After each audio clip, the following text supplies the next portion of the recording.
আসসালামু আলাইকুম সকল শিক্ষার্থীরা, আশা করি তোমরা ভালোই আছো।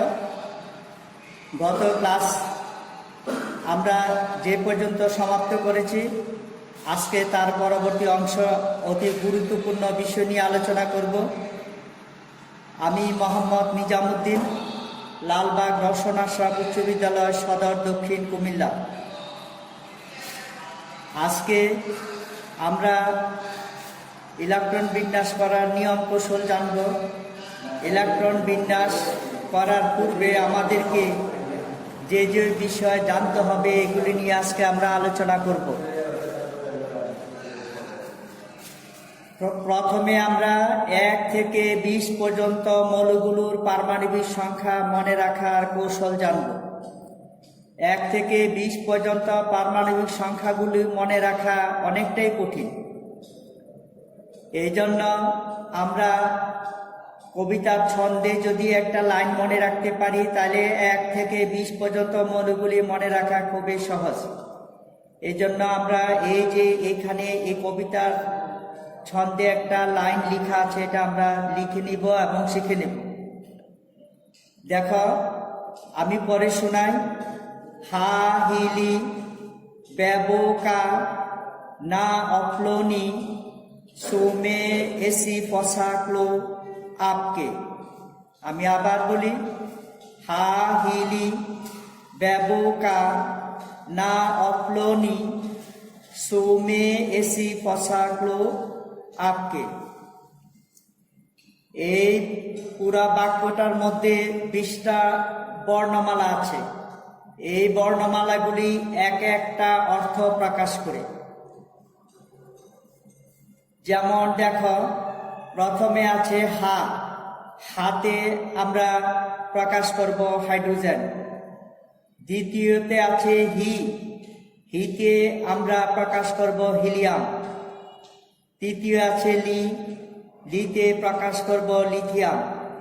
এইভাবে বাকিগুলো বেতে বেরিয়াম, বুতে বোরন, কাতে কার্বন, নাতে নাইট্রোজেন, অতে অক্সিজেন, ফ্লোতে ক্লোরিন, নিতে নিয়ন, সোতে সোডিয়াম, মেতে ম্যাগনেসিয়াম, এতে অ্যালুমিনিয়াম, সিতে সিলভার, ফতে ফসফরাস, সাতে সালফার, ক্লোতে ক্লোরিন, আতে আর্গন, পতে পটাশিয়াম এবং কেতে ক্যালসিয়াম।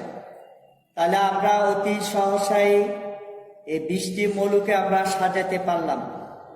এই জন্য আমাদেরকে শুরুতে কাজ এটা শিখে নিতে হবে। হা হিলি ব্যবকা না অপ্লনি সৌমেসি ফসাকো আপকে।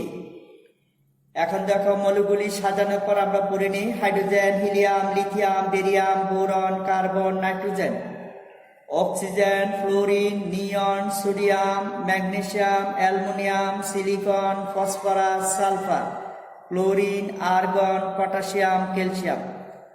আমরা অতি সহজভাবে 20টা মৌলকে সাজাতে পারলাম।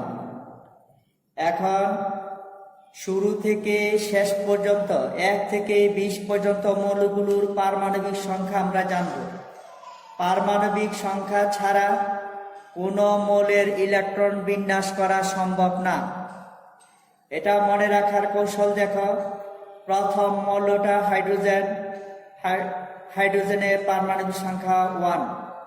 দ্বিতীয় মৌল হিলিয়াম, তার পারমাণবিক সংখ্যা 2। তৃতীয় মৌল লিথিয়াম, পারমাণবিক সংখ্যা 3। চতুর্থ মৌল বেরিলিয়াম, তার পারমাণবিক সংখ্যা 4। পঞ্চম মৌল বোরন, পারমাণবিক সংখ্যা 5।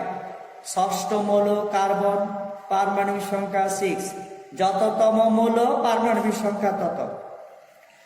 সপ্তম মৌল নাইট্রোজেন, পারমাণবিক সংখ্যা 7।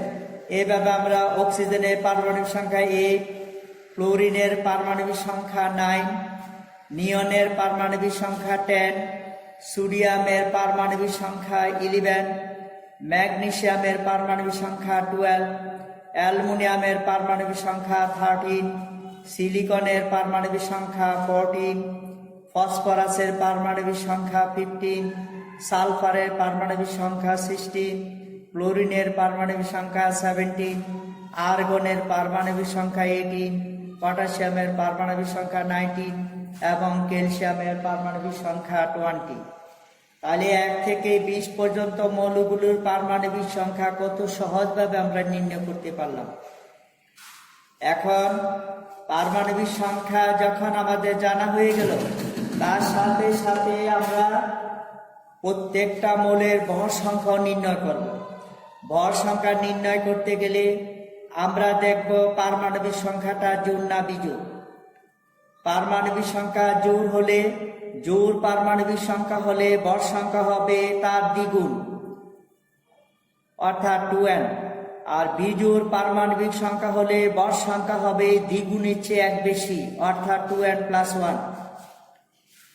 আমি আবার বলি, পারমাণবিক সংখ্যা জোড় হলে ভর সংখ্যা হবে দ্বিগুণ অর্থাৎ 2n, পারমাণবিক সংখ্যা বিজোড় হলে ভর সংখ্যা হবে দ্বিগুণের চেয়ে 1 বেশি অর্থাৎ 2n + 1। এখন এই 20টা মৌলের মধ্যে 3টা মৌল ব্যতিক্রম। এই 3টা ব্যতিক্রম মৌলকে তোমরা এইভাবে চিহ্নিত করো। হাইড্রোজেন এভাবে একটা ব্লক করো, নাইট্রোজেন এবং আর্গন। এদিকে লক্ষ্য করো, 20টা মৌলের মধ্যে ব্যতিক্রম মৌল হাইড্রোজেন, নাইট্রোজেন, আর্গন। এই 3টা মৌলের ভর সংখ্যা আমাদেরকে আলাদাভাবে মনে রাখতে হবে, যেহেতু এরা ব্যতিক্রম। হাইড্রোজেনের ভর সংখ্যা 1, সোডিয়ামের ভর সংখ্যা 14, আর্গনের ভর সংখ্যা 40। এখানে দেখো, হাইড্রোজেনের ভর সংখ্যা 1, সোডিয়ামের ভর সংখ্যা 14 এবং আর্গনের ভর সংখ্যা 40। এই 20টা মৌলের মধ্যে এই হাইড্রোজেন, নাইট্রোজেন, আর্গনের ভর সংখ্যা ভিন্ন, এটা আলাদাভাবে মনে রাখতে হবে। আর বাকিগুলি দেখো, হিলিয়ামের পারমাণবিক সংখ্যা 2, 2 জোড় সংখ্যা, ভর সংখ্যা হবে তার দ্বিগুণ, 2 এর ডাবল 4। লিথিয়াম, যার পারমাণবিক সংখ্যা 3, ভর সংখ্যা হবে দ্বিগুণের চেয়ে 1 বেশি, 3 বিজোড় সংখ্যা, 3 দুগুণে 6, তার সাথে 1 যোগ করলে আসে 7। বেরিলিয়াম, যার ভর সংখ্যা 4, 4 জোড় সংখ্যা, তার দ্বিগুণ হবে ভর সংখ্যা, 4 জোড় সংখ্যা দ্বিগুণ হবে ভর সংখ্যা, 4 দুগুণে 8। বোরন, যার পারমাণবিক সংখ্যা 5, 5 একটি বিজোড় সংখ্যা, ভর সংখ্যা হবে 5 এর দ্বিগুণের চেয়ে 1 বেশি অর্থাৎ 11। কার্বন, পারমাণবিক সংখ্যা 6, ভর সংখ্যা হবে তার দ্বিগুণ 12। অক্সিজেন, ভর পারমাণবিক সংখ্যা 8, 8 জোড় সংখ্যা, তার ভর সংখ্যা হবে দ্বিগুণ, 8 দুগুণে 16, 16। ফ্লোরিন, যার পারমাণবিক সংখ্যা 9, 9 বিজোড় সংখ্যা, 9 এর দ্বিগুণের 1 বেশি হবে ভর সংখ্যা অর্থাৎ 9 দুগুণে 18, তার সাথে 1 যোগ করলে আমরা পাই 19। নিয়ন, জোড় সংখ্যা 10, ভর সংখ্যা হবে দ্বিগুণ 20। সোডিয়াম, পারমাণবিক সংখ্যা 11, 11 বিজোড় সংখ্যা, তার দ্বিগুণের চেয়ে 1 বেশি হবে তার ভর সংখ্যা, 11 দুগুণে 22, তার সাথে 1 যোগ করলে আমরা পাই 23। ম্যাগনেসিয়াম, পারমাণবিক সংখ্যা 12, 12 জোড় সংখ্যা, তার দ্বিগুণ হবে ভর সংখ্যা, 12 দুগুণে 24 হবে ভর সংখ্যা। অ্যালুমিনিয়ামের পারমাণবিক সংখ্যা 13, ভর সংখ্যা হবে দ্বিগুণের চেয়ে 1 বেশি অর্থাৎ 27। সিলিকন, যার পারমাণবিক সংখ্যা 14, 14 জোড় সংখ্যা, ভর সংখ্যা হবে তার দ্বিগুণ 28। ফসফরাস, যার পারমাণবিক সংখ্যা 15, 15 বিজোড় সংখ্যা, ভর সংখ্যা হবে দ্বিগুণের চেয়ে 1 বেশি অর্থাৎ 31। সালফার, যার পারমাণবিক সংখ্যা 16, ভর সংখ্যা হবে দ্বিগুণ 32। ক্লোরিন, যার পারমাণবিক সংখ্যা 17, 17 বিজোড় সংখ্যা, ভর সংখ্যা হবে দ্বিগুণের চেয়ে 1 বেশি, তার সাথে 5.5 বেশি হবে, এটা একটু ব্যতিক্রম, 35.5 মনে রাখবা। পটাশিয়াম, যার পারমাণবিক সংখ্যা 19 বিজোড় সংখ্যা, ভর সংখ্যা হবে দ্বিগুণের চেয়ে এক বেশি, অর্থাৎ পটাশিয়ামের ভর সংখ্যা হবে 39। ক্যালসিয়াম, যার পারমাণবিক সংখ্যা 20 জোড় সংখ্যা, যার ভর সংখ্যা হবে তার দ্বিগুণ, 20 দুগুণে 40। তাইলে আমরা 1 থেকে 20 পর্যন্ত মৌলগুলিকে আমরা সাজাতে শিখলাম। এই যে সাজানোর জন্য আমাদেরকে প্রথমে যে কাজটা করতে হবে সেটা হলো এই কবিতার লাইনটি আমরা আগে লিখে নেব এবং শিখে নেব। হা হিলি ব্যবকা না ক্লোনি সোমে এসি ফসা ক্লো আপকে। এরপর আমরা চিহ্নিত করব হাইড্রোজেন, নাইট্রোজেন, আর্গন, 3টা ব্যতিক্রম, 3টার ভর সংখ্যা আমাদেরকে আলাদাভাবে মনে রাখতে হবে। আর পারমাণবিক সংখ্যাগুলো হাইড্রোজেন থেকে 1 2 3 4 এভাবে লিখে গেলে আমরা ক্যালসিয়াম পর্যন্ত 20 পারমাণবিক সংখ্যা অতি সহজভাবে আমরা জেনে নেব। এবার আসে 21 থেকে 30 পর্যন্ত পারমাণবিক মৌলগুলির নাম মনে রাখা। এটার জন্য আলাদা আমরা আরেকটা লাইন শিখে নেব। এই লাইনটা দেখো শিক্ষার্থীরা, লক্ষ্য করো। স্কেটিভে, ক্রোম্যান, ফ্যাকো, নিকোজিন। আমি আবার বলি, স্কেটিভে, ক্রোম্যান, ফ্যাকো, নিকোজিন। এবার দেখো আমরা 21 থেকে 30 পর্যন্ত মৌলগুলিকে সাজিয়ে নিই। স্কে দিয়ে স্ক্যান্ডিয়াম, টি দিয়ে টাইটেনিয়াম, ভে দিয়ে ভ্যানাডিয়াম, ক্রোতে ক্রোমিয়াম, ম্যানতে ম্যাঙ্গানিজ, ফেতে ফেরাস, কোতে কোবাল, নিতে নিকেল, কতে কপার এবং জিনকে আমরা লিখব জিন। অতি সহজভাবে আমরা 10টা মৌলকে সাজাই নিলাম। এই কবিতার লাইনটা মনে রাখলে সাজানো যায়। Scandium, titanium, vanadium, chromium, manganese, ferrous, cobalt, nickel, copper, zinc. এবার আমরা নাম্বারিং করি, যেহেতু আমরা 21 থেকে 30 পর্যন্ত মৌলগুলি লিখব। প্রথম স্ক্যান্ডিয়াম, স্ক্যান্ডিয়ামের পারমাণবিক সংখ্যা 21, তারপরে 22, 23, 24, 25, 26, 27, 28, 29, 30। তাহলে আমরা শেষ 21 থেকে 30 পর্যন্ত পারমাণবিক সংখ্যাগুলো জানলাম এবং মৌলগুলি মনে রাখাও আমরা শিখলাম। এবার আসে ভর সংখ্যা। ভর সংখ্যাটা একটু ব্যতিক্রম হবে।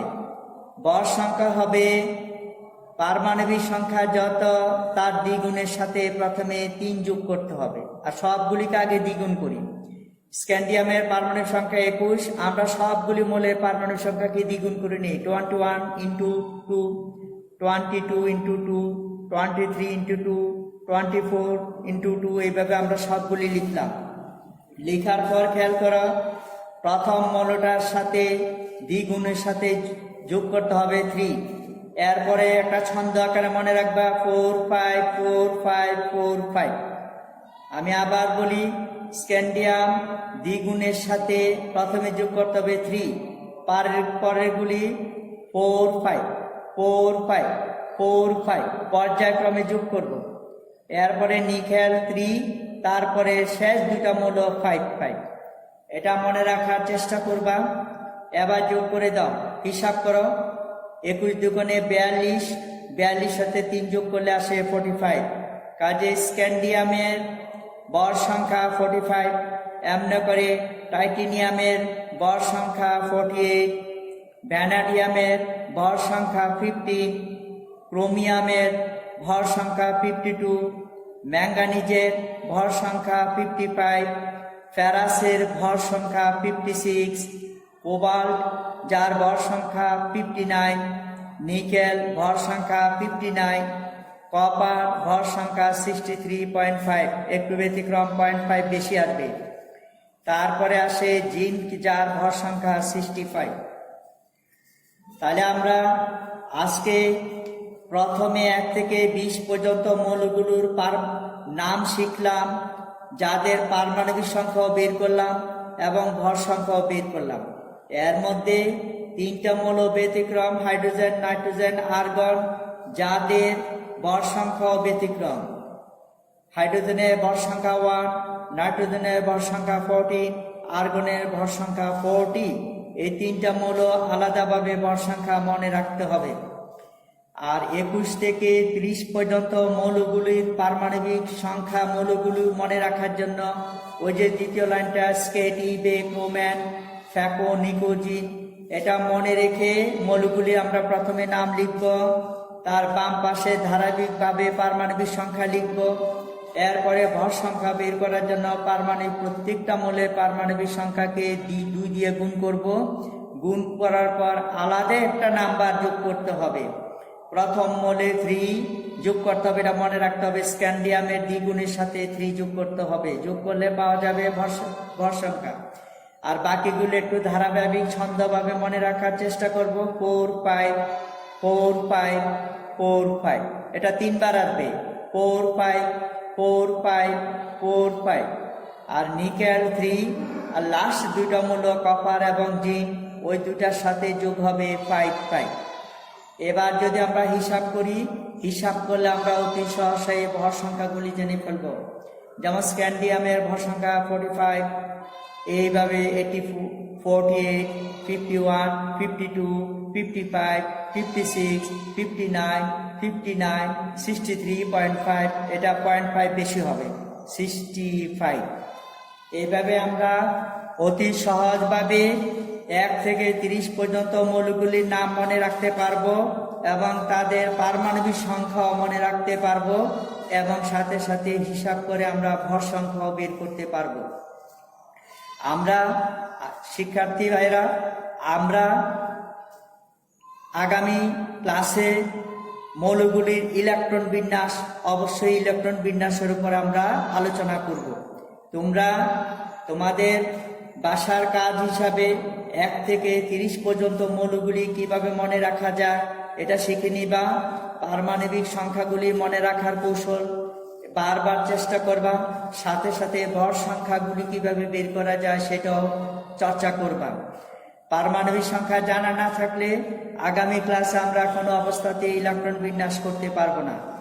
তোমরা এগুলি ভালো করে চর্চা করবা, তাহলে আমাদের ইলেকট্রন বিন্যাসের আর কোনো সমস্যা হবে না। তাহলে আজকের মতো আমরা এখানে ক্লাস শেষ করতে পারি।